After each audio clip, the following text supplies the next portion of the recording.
Welcome, everybody, to the latest Truth and Consequences Zoomcast, where I am really honored to be joined today by my good friend, Helaine Olen, columnist at the Washington Post, author of numerous books, and a really excellent person. So thank you, Helaine, for joining us today. Oh, thank you for having me on. So I want to talk to you about a couple of your recent articles, but before I get into that, I want to talk a little about the news, things we're seeing happening. And I just, the story that has been kind of obsessing me over the past couple of days has been this growing divergence in vaccinations between red and blue state America. And I have to say, and I'm curious if you have this feeling too, we have experienced over the last 5 years, I guess if you go back to 2015 when Trump first announced, I guess 6 years, one crazy soul-crushing story after another. But something about this vaccine story just, I find this one of the more challenging stories that we've dealt with in recent memory, because you have a situation in which so many people are literally killing themselves. I mean, putting themselves in harm's way, being encouraged to do so by Republican leaders, by conservative media. I'm just curious if you have a sort of similar feeling about the story. Is it one of these things that just kind of makes your head sort of spin when you think about it? I guess, coming from the vantage point of Los Angeles, where I now spend the majority of my time, I'm very frustrated by it, because I should say it's not completely a red state, blue state thing. As you probably know, LA reinstated their mask mandate yesterday, right, because of rising rates. Los Angeles is not particularly known as a red state area. And there's clearly an issue. The vaccination rate in the Los Angeles and Southland generally is much lower than it is in the northern part of the state. And I do think some of it is fear. It's a new vaccine. I do think some of it is misinformation. I think some of it is people are afraid of getting sick from the vaccine and don't necessarily have access to taking time off. But I also think there's just this growing unwillingness. And I admit to being totally frustrated by the situation at this point. And I don't quite know what to do. I mean, it's a strange situation, because you could make an argument that the vaccine in a lot of ways is the best of the United States. It shows absolutely. Our nation, great point. How we, rise to the occasion, how we actually do throw money at stuff to solve problems, and it works sometimes. I mean, it's arguably even a credit to Donald Trump, so that the Republicans are bashing it is mind-blowing. I mean, the guy's one achievement, and they're like, oh, it's literally his only achievement. In and of itself. No, by the way, I can't get over this point. It's literally his only achievement. Right. And it really isn't even his achievement, but it happened during his presidency. So he could argue it's his achievement. The development of the vaccine occurred while he was president. You generally get credit when something happens when you're president, exactly. Right? I don't need to be, I don't want to totally deny the guy everything, right?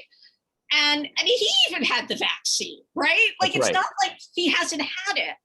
So I find this at this point to be utterly insane, utterly baffling. I don't truly understand what's going on at this point, though as I said, I do think it's a bit more than a simple red state, blue state divergence. And I don't know what to say. I mean, I'm really kind of speechless at a certain level that so many people would seemingly so willingly put themselves in harm's way. That's the part that I can't get past. It's that I read some article today about a woman in Arkansas whose 13-year-old daughter is in the hospital ICU, has been in a ventilator for 7 days. And she said something about, there's a quote in the story about, I guess I just didn't know how serious this really was. And I'm like, 600,000 people have died in the last, less than 18 months. How did you not know it's a serious issue? I can't get my head around the fact that a year and a half or year and 3-4 months after our lives have been completely changed and transformed, that you could actually suggest, I didn't know this was going to be a real thing to be concerned about. Right. I mean, it's just astonishing. I mean, because it is a pandemic. And I mean, I guess you could make an argument in this woman's defense. It generally doesn't, get kids very sick. And it's probably, for the most part, not something children need to worry about that much. But still, at all, you're kind of like, why would you take a risk with your child? I mean, why would you do that? Why would you do that? It just strikes me as absurd at this point. Yeah. I mean, if nothing else, everybody wants to get back to life at this point. Well, I mean, there's just an opportunity. This is how you're going to do it, okay? It's not going to be because COVID doesn't exist. Yeah. I mean, this is your chance to get back to life. And I give up. I mean, I don't give up, obviously. But I kind of do, because I don't know what works anymore. And so, and the thing is, and we talked about happening in LA, and that's obviously an issue. You talk about people who just think it's not a serious problem. But there are people out there who are not getting vaccinated for political reasons. They are saying that this is some kind of liberal plot against, red state America. And so you have a situation in which, I think in California, I saw this thing by Newsom recently, Governor Newsom, saying that 100% of people in the hospitals had not been vaccinated. Right. I mean, and again, this is because people are making, and I take the point you make about LA County, but in general, this is happening because people are saying because they're Republicans, and this is being pushed by the Democratic president, they don't need to get vaccinated. And that's the thing about how toxic. I should say the situation in LA County is now insanely frustrating, because there's also a lot of worry that this is going to increase the pushback. Because if vaccinated people need to wear masks, then why are you getting vaccinated? I mean, you and I know the reason, but a lot of people actually don't think about it that deeply. So the idea now is getting out there that vaccines don't actually work that well. Well, I'll be honest with you. I'm probably in the minority in this one, but I kind of resent the fact that I still have to wear a mask. Because, and I say that not because I object to wearing a mask, but because, I wore a mask for a year. I hated it more than a year. I did it because it was to keep myself safe, to keep other people safe. But since I had COVID early on in March 2020, I was not worried about getting it. But, I wanted to help other people, keep everyone safe. Right. Got vaccinated. And now I don't want to wear a mask anymore because I feel as though I've done my part. And the idea of having to wear a mask, like in LA County, people have to wear a mask because you have people who don't get vaccinated. That's the reason why. It's when everyone goes into a store, you don't have to worry about who's vaccinated, who's not vaccinated. And I guess if I'm vaccinated and I live in LA County, I'm like, why the hell am I have to go put a mask on again? Because this, person, I use a different expression there, but this person decides not to get vaccinated. I mean, it leads to resentment. I have to admit, I'm furious at the moment because I was supposed to go to a backyard concert by Dead Rock West on Sunday, and it got canceled because of this. There you go. So I am not in a very good mood about this. I mean, I know this is personal, and hey, people are getting sick, and there's other things to worry about. But as I said, at a certain point, these people are actually stopping life from moving on. Yes, they are. That's exactly right. Triumph, and the thought that this is occurring because of I don't know why. Because as I said, I do think it's actually a little bit more complicated than what's going on Fox. Is just infuriating at this point. And I do think some of it is that on some weird level, we're not really recognizing what an incredible triumph these vaccines were. You don't hear about it as much as you would think. I mean, you hear about the vaccines, obviously. I don't mean it that way. But you don't hear about what an amazing achievement this is, actually. I couldn't agree with you more. It's absolutely true. These vaccines are a miracle. Their effectiveness is incredible. The development time, extraordinary. All the points you make are correct. They are an extraordinary achievement that have saved millions of lives. And I don't know what to say in the end. I mean, I simply don't. I don't.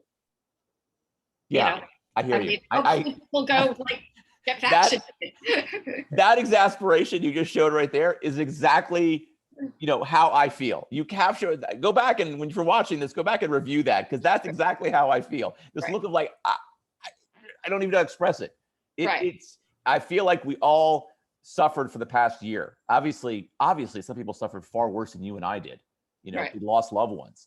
And I just can't get my head around the fact that people are going to put themselves in harm's way. And as you said, prevent us from returning to normal for just, and I'm just going to be pejorative, the dumbest of reasons.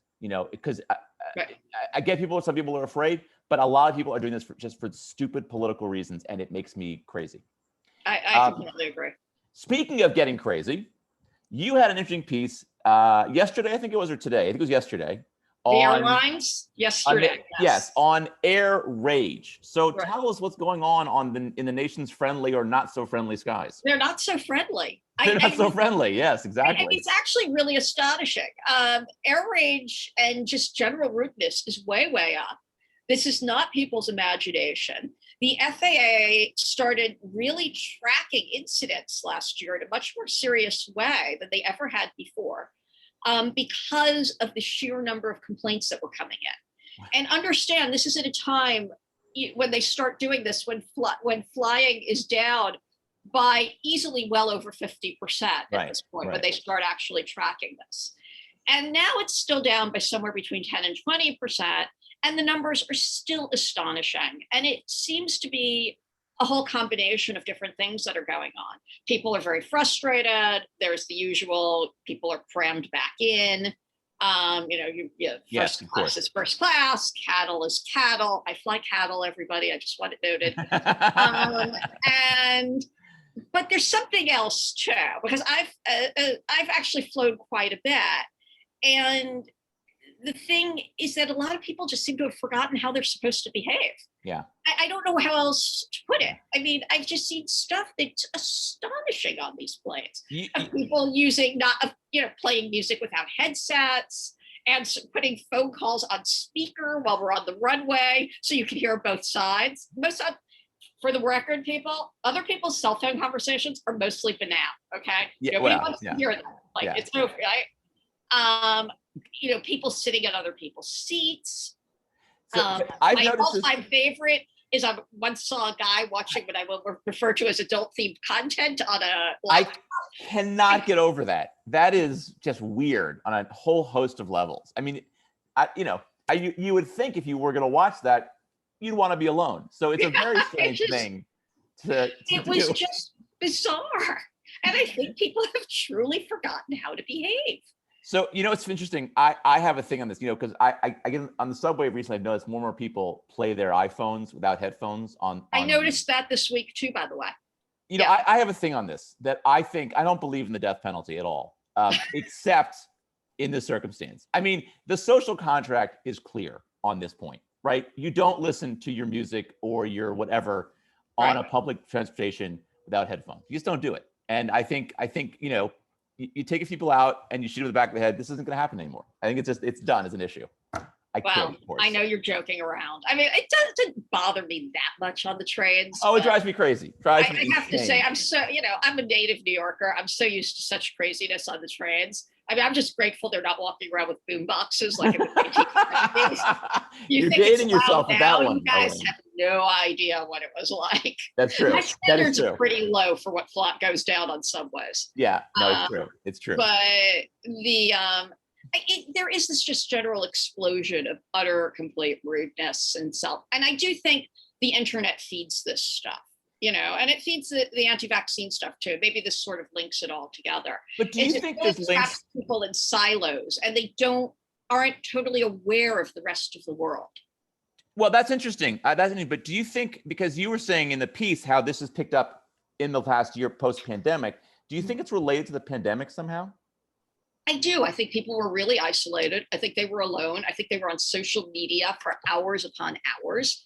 I think, it was the sort of thing where people, picked their nose while nobody was watching and, behavior starts to disintegrate. And I do think it's related. I mean, we are very social animals and it's very hard to be that isolated. Yeah, it's true. I mean, we can have a long talk about whether it should have gone on as long as it did, because I do think there were a lot of consequences to it that were not great ultimately. Which is, a whole other subject. You mean the shutdowns, you mean? Yeah, that this is still going on to some extent a year and a half later is, there are people who truly can't deal with this. I mean, the OD rate was astonishing last year. There was a big article about this that drug overdoses actually went up in 2020. You would have thought they might have gone down, but in fact they increased. No, they went up. I've talked about this privately with people. We had an OD right across the street from me in California. I will never forget it as long as I live. The kid's mother found him. I can't even. No, I can't. I talk about it. I've not written about it. I mean, it was just absolutely, you can't even describe what it was like. Yeah, and I mean, I consider myself kind of lucky in the sense that I live in New York. Obviously you've been in New York, but you also in California. But being in New York, even when you're at home, you know, I have to walk my dog. I have to go take my kids to the playground. There's still some element of social interaction. But I think for a lot of people, that kind of social action who live in less dense places didn't occur on the same level. Right. And I think, and even in my experience, I miss that element of that kind of social interaction. I miss it terribly. And I would say the other thing, and this might have been a function of where I was in Southern California, is, you know, there were people walking around. So there was some social interaction, though obviously not at a New York level. I'm in a beach community right now. Right. And I have a dog, so I'm out several times a day. But it became very fraught because where I was, you could literally run into anybody on a daily basis, from an out and out denier to people who were like convinced you would get COVID from petting a dog. Yeah, right. I mean, and literally, so it runs the gamut. Navigating this little me from people, I'm like 4'11", everybody. Like, so I'm just trying to navigate this. You get to a point where you don't even want to talk to people. Like, yes, it's insane on, you know, on both ends, honestly. And, you know, everybody has a different risk tolerance level. Everybody has a different isolation level. You know, it was kind of a choose your own adventure pandemic at a certain point. Trump is to blame for a lot of that, though I would not say all of it. Right. And it became, you could see where people just sort of isolated themselves at a certain point too. Right. It was really hard to deal with. Right. And then you actually get into the actual risk factors, right? Like, I think there's some element to what you're talking about, and I've heard this from speaking to people just anecdotally, of folks who, out of fear, out of some sense of, I don't know, civic obligation, kind of just stayed home a lot, like didn't really go out. right. I used to go for walks every day with my dog. I would go for walks just because I wanted to be out in the world and not looking at the same four walls. And, you know, and want to take my kids out so they get some fresh air. But I have people I've talked to who are like, I didn't leave the house for weeks. And I'm like, that's crazy. But I do think that there is that if you maybe had a tendency toward introversion, that it may have led to this kind of, you know, social isolation. And I think what's interesting about this thing about the air rage is I do wonder, do people for whatever reason sort of forgot how to act around other people, forgot these kind of basic social norms? And I do wonder about that sometimes. Yeah, I think they did. I absolutely think they did. I mean, as I said, we're social animals. We need practice. Yeah. And it's, you know, listen to a Harry Chapin song. People get really scared when they're alone for long periods of time, right? Okay, so let's get to the other sort of pandemic story that you've written about, which I think is a really important story. And this is why I actually want to talk to you in the first place, was this piece you did, I think it was on Monday or Tuesday, talking about the fact crime rates are rising. And you're sort of making the point that the Democrats need to pay attention to this for political reasons.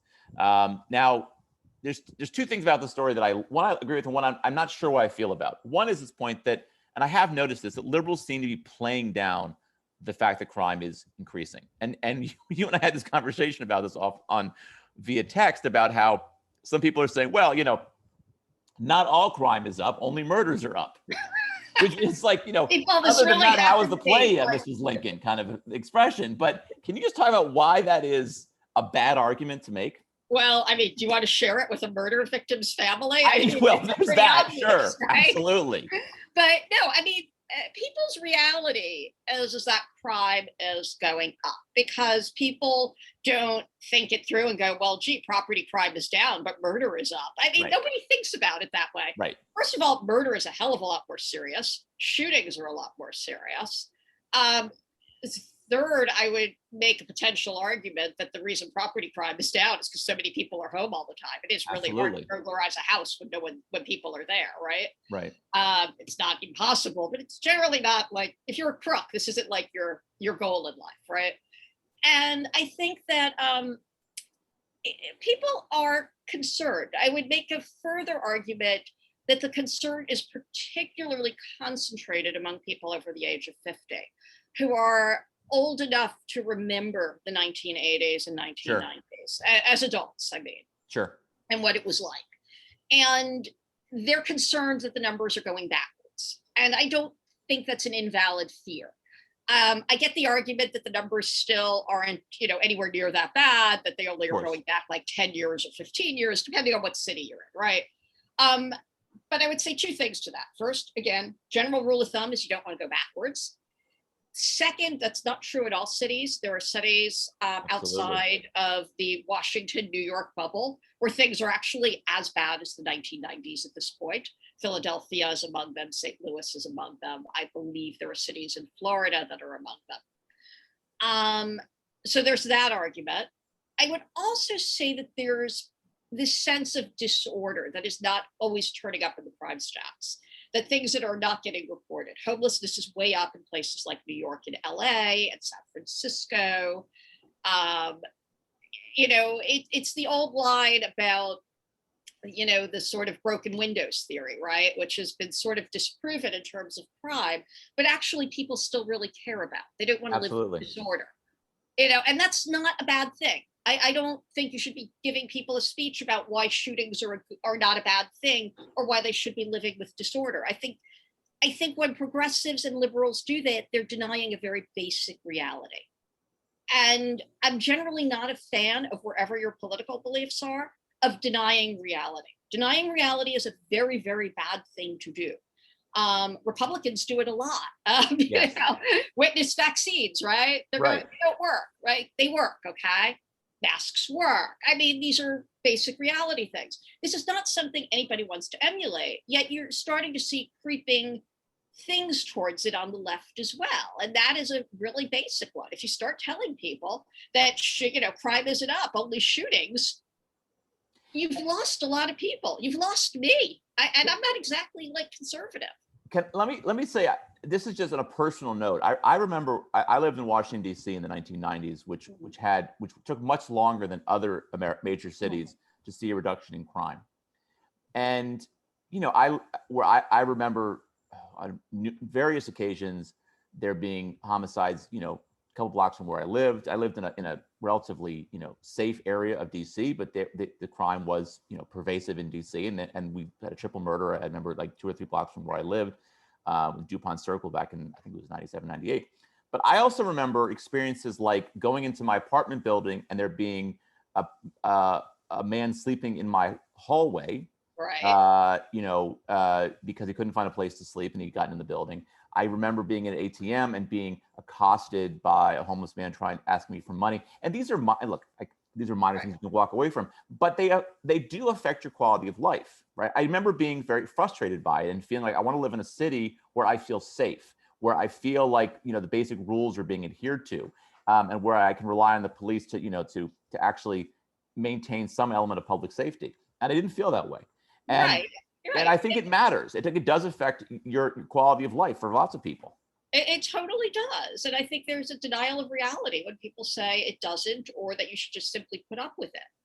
Yeah, I agree with that. People don't want to put up with it, and they shouldn't have to. And to be fair, there's a level at which this is a major failure of the government and of the market. In the 1970s, when crime was also actually quite high, you didn't have as much homelessness in the cities because we still had, as Andrew Yang pointed out, I believe correctly, I don't agree with him about a lot, but he was correct about this, is we had SROs. And SROs, yes. People lived in them. Yes, I mean, they weren't great. I'm not going to give you a speech about how wonderful they were, but they did work and they did function. And I guarantee you, an SRO was a hell of a lot better than sleeping on a street in a tent. And the thing that really concerns me, and I've really picked this up really this week in New York, because I lived here in the 1980s. I did not live in LA in the 1980s, was how people were just there was a homeless person sitting in front of the deli near my house the other night, and people were literally just basically walking over the person to get into the store and just completely ignoring him. This was actually something that you didn't see so much in the past few years. People would give people money, they would, say something. That was like a real flashback to the 1980s, where we were just so used to it. Because if you stopped and talked to everybody, this would be your entire day in New York. I mean, that's how common it was then. Well, go ahead. Sorry. No, and it really threw me for a minute.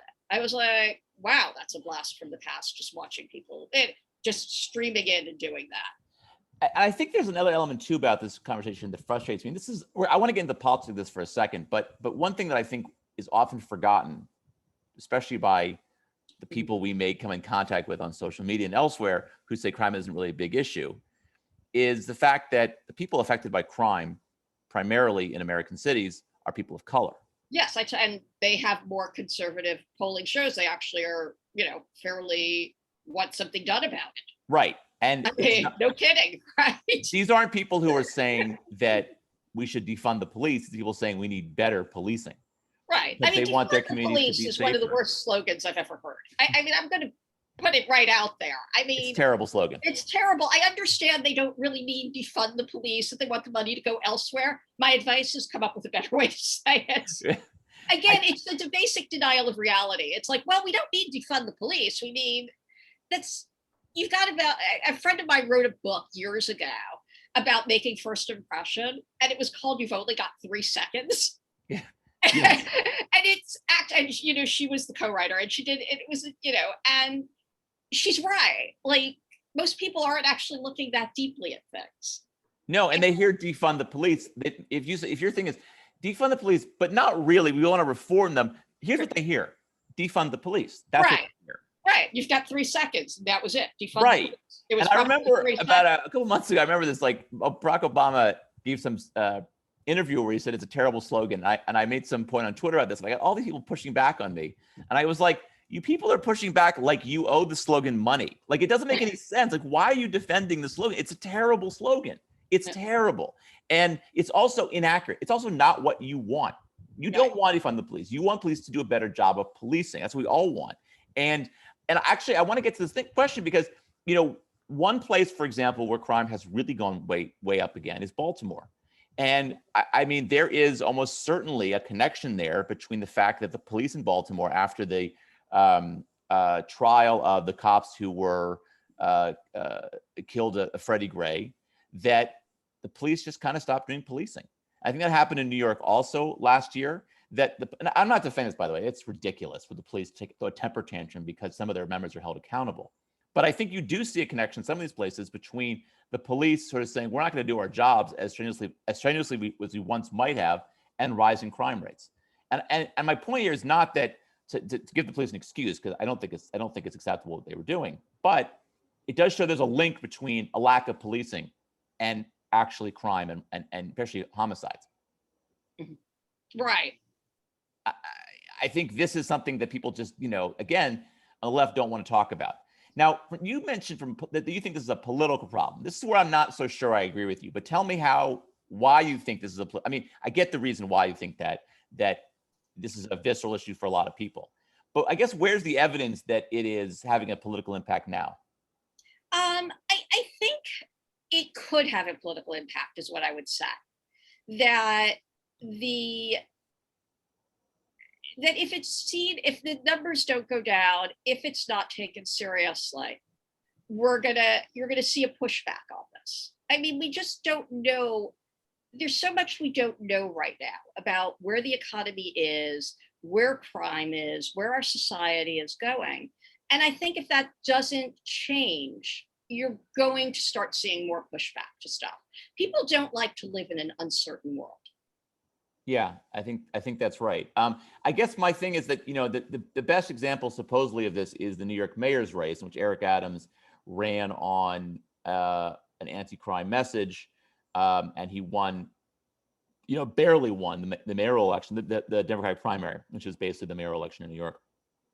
But I don't know that the evidence is that crime was the factor, and it seemed to be most of his support came from people of color who aren't likely to vote Republican, in the next election, or certainly the mayor's race.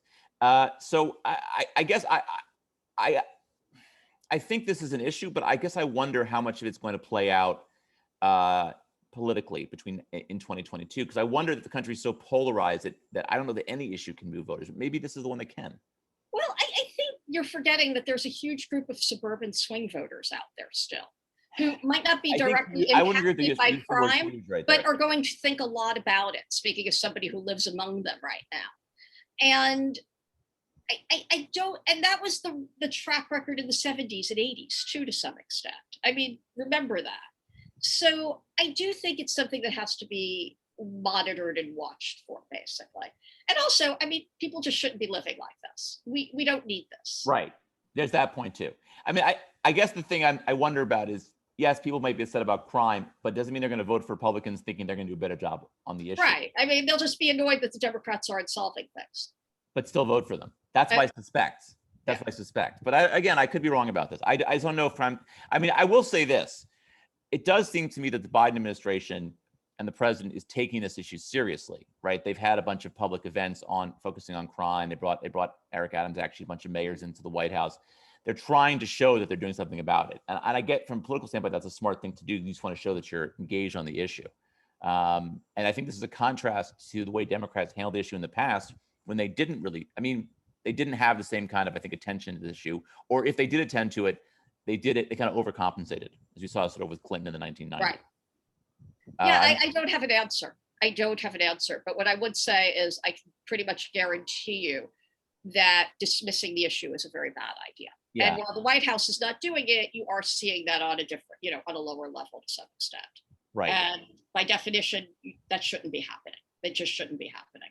So I know you have to go soon. And if anybody has any questions, please, you can turn your video on and you can wave your hand, or you can also just put something in the chat for a question. But I did want to hit on one other topic that, Helaine, you've been writing about, which I'm intrigued by, which is the anniversary of the death of Harry Chapin, who died 40 years ago. I think it was this week. Is that correct? That is correct. And hopefully I'll have a piece up sometime this weekend. Okay. He's, one of these sort of seminal singer-songwriters that's semi-forgotten at this point, except for Cats in the Cradle, which is very sad, which is one of the most sad songs of all time. It's one of the saddest songs ever. It really is. He's kind of this sort of bard of loneliness, and we don't talk about that much in our society. So this is a point you made to me, and I'm gonna say two things. You made a point to me about, actually, I think it was your husband. I think Matt made this point to me about a book. What's the book about? The best book about failure in America. What's it? It's what was it called? Exley was the guy's name. Was that? A Fan's Notes. A Fan's Note, right? Thank you. A Fan's Note, which I haven't finished reading. I read it. I put it down. I have to get back to because it's a little sad. But you have talked about the sort of the art that deals with failure. Right. And your whole thing is like the 70s music is the the music of failure and the music of loneliness. And I thought about this after you mentioned it to me. It was sort of intriguing to me because you got Harry Chapin, you mentioned Gordon Lightfoot, Jim Croce, a bunch of these singer-songwriters who back in that period were sort of writing kind of downbeat, depressing kind of songs. Right. And is that a product of that era? Is that how you sort of view that? Yeah, the era was, let me try to do this really briefly. The era was, I sometimes joke it was like the last popular music for adults because it kind of wrestled with these sort of complicated higher now. I don't know how to do of it. So how to live in the world and how things don't work out and how you need to go on despite that. And I think when you come down to it, quite nobody was, more sad about it than Chapin. Yes. Do you think that music is sort of relevant now? Do you think there's a sort of relevance to those kind of themes today? Oh, absolutely. It's been a huge, shift in terms of how we've perceived that music. I do think, in the past 10 years, there's been a bit of a comeback to it. You certainly hear Cats in the Cradle a lot more than you did 10 years ago. I can tell you that. Or maybe I'm more aware of it because I have a child leaving for college.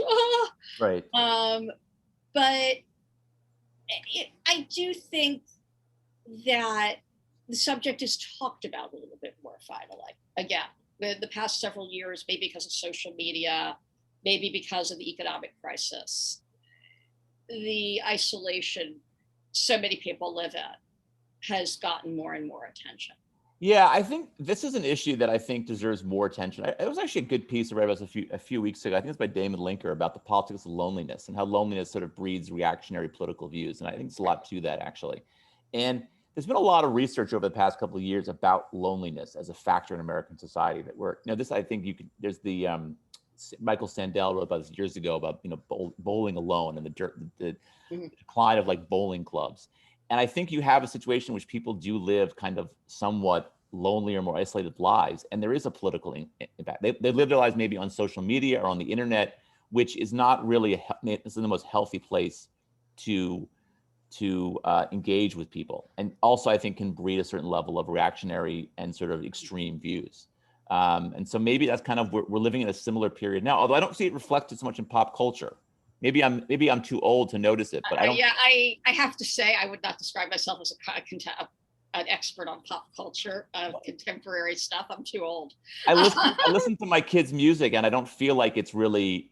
It seems the themes are somewhat positive, so I don't know that I feel maybe I'm not listening to the lyrics closely enough, but I don't get the impression that we're like living in an era when we're like the early '90s, when it was like, you know, Nirvana, or like even the late '70s with punk, when there was sort of almost a nihilism to pop music. So I don't know. It's interesting. I think there's a different. I think that, you know, that kind of music has a certain relevance today, and I think it's. I've looking back, and I'm wondering if we're going to say what are the artists, what's the culture, what are the movies, the TV shows that reflected our current political moment. And I think one thing interesting to think about is what kind of culture comes out of the pandemic. Like, how do we all process it, or do we just move on like it didn't happen at all? Yeah, I don't think we know the answer to that either. I tend to suspect, based on other pandemics, the history of pandemics, people will not talk about it the way we think they will talk about it right now. I think that's right, actually. People move, and I think you're seeing it, to bring our conversation full circle, because unfortunately I do need to go in a minute. Sure. Is that you're already seeing it with this pushback towards, wait a minute, I don't want to wear a mask again. Like, go get vaccinated and leave me alone. That's right? Me. Like, that's me. Right. And I think it's a lot of people. Okay. Believe me, I've got my sympathies. Right. And I think that's a normal thing to happen. I don't think people should be condemned for that. That's actually quite Thank normal. you. People don't want to think about it. Right. Why would you? It's a terribly unpleasant thing. I don't want to think about it. I'd like to move on with my life too.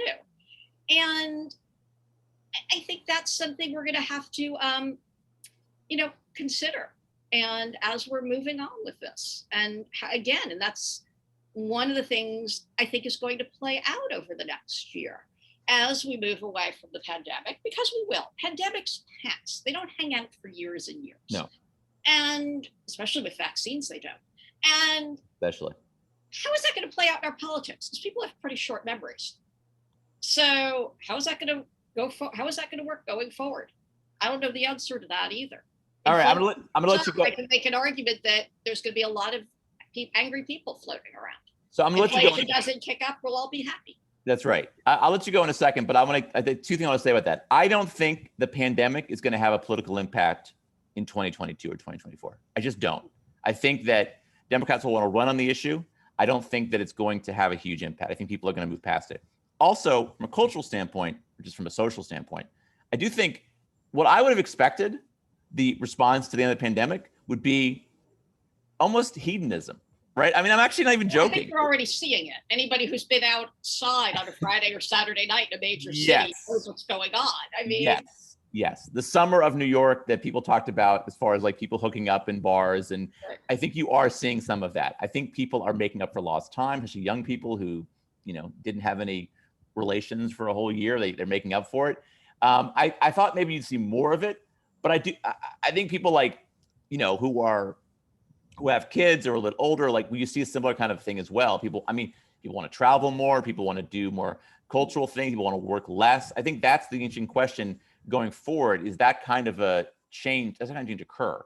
And I think I'll be interested to see if it does happen and whether it happens in a way that actually affects our politics or affects just, our social interactions. I mean, I think that, I don't know, after 15 months or 18 months or however long as you want to put the marker out of being inside and being, isolated, I think people want to live a little. And I hope that that's what's going to happen.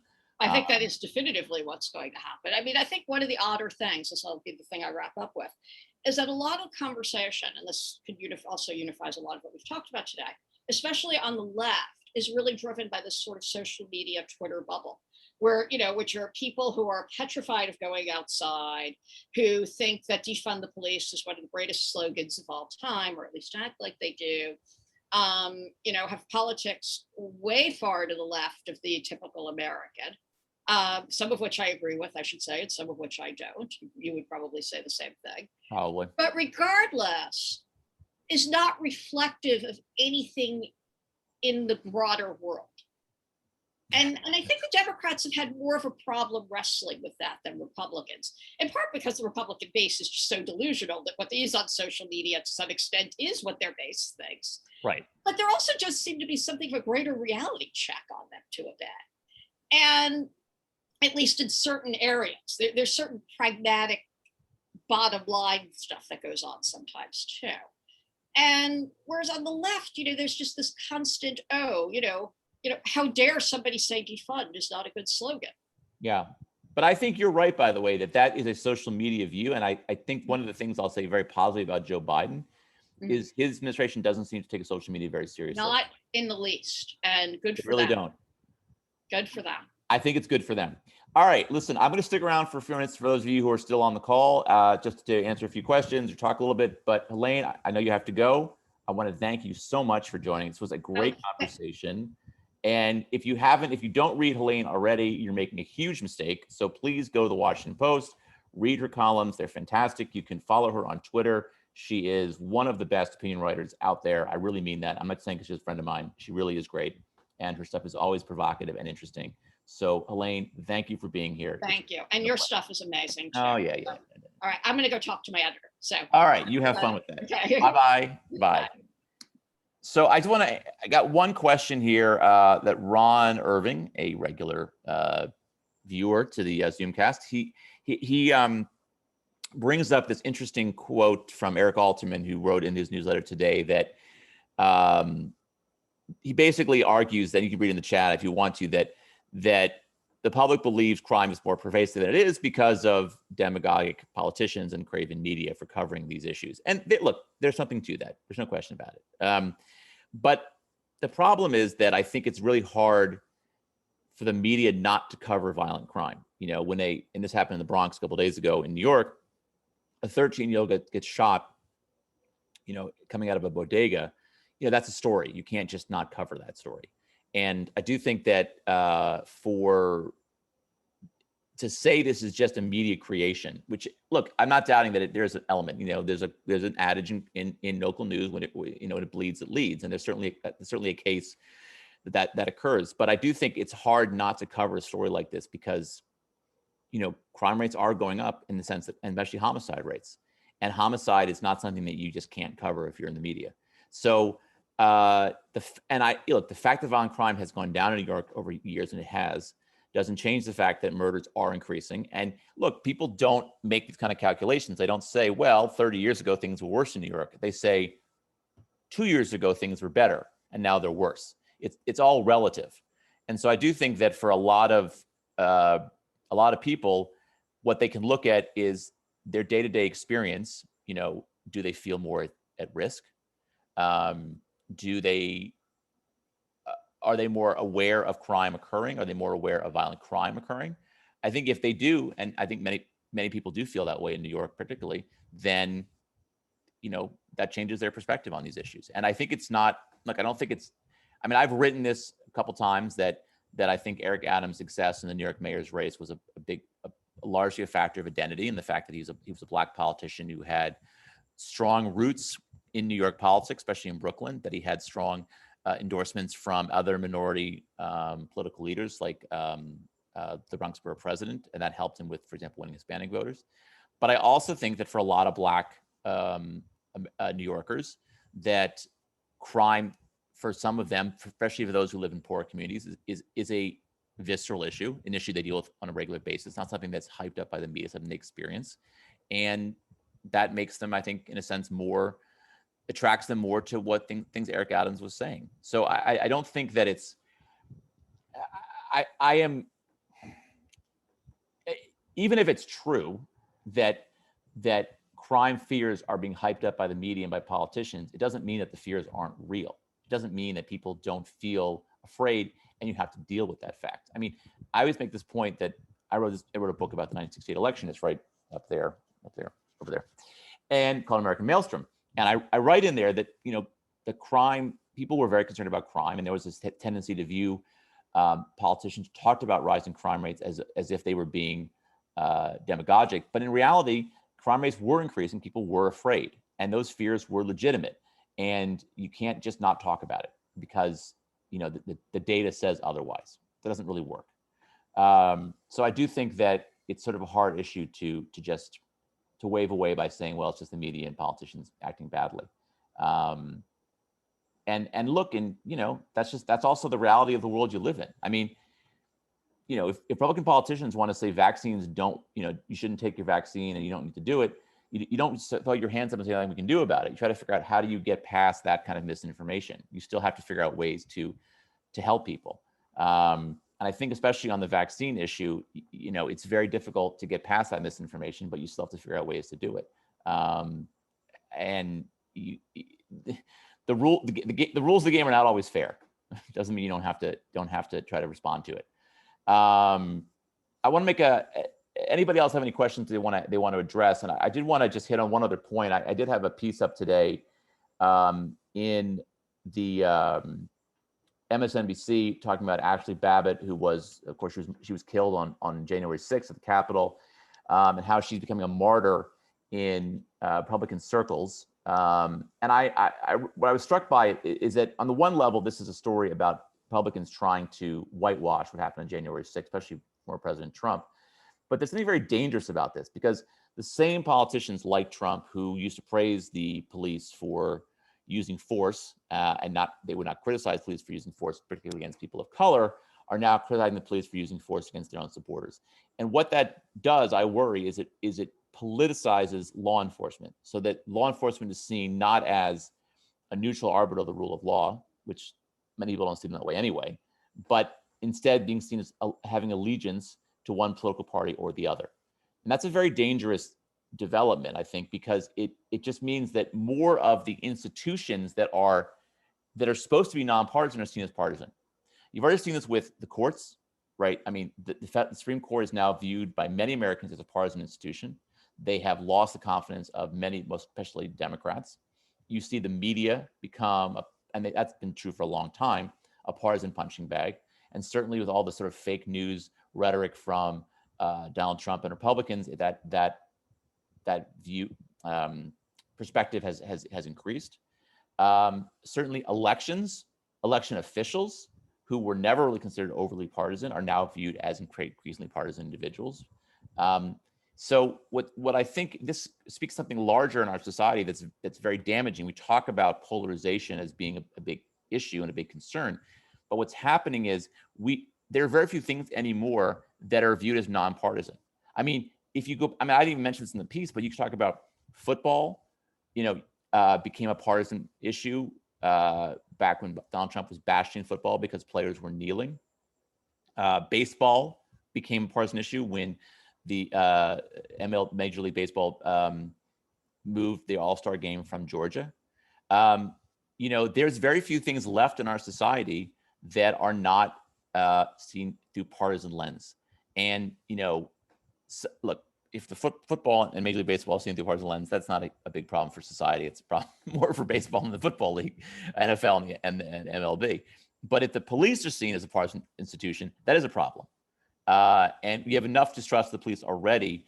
I think it's even more of a problem if you have one group of Americans that sees the FBI and the Capitol Police as some left-wing partisan institution, and then you have other people on the left seeing other police forces as being sort of instruments of Republican power.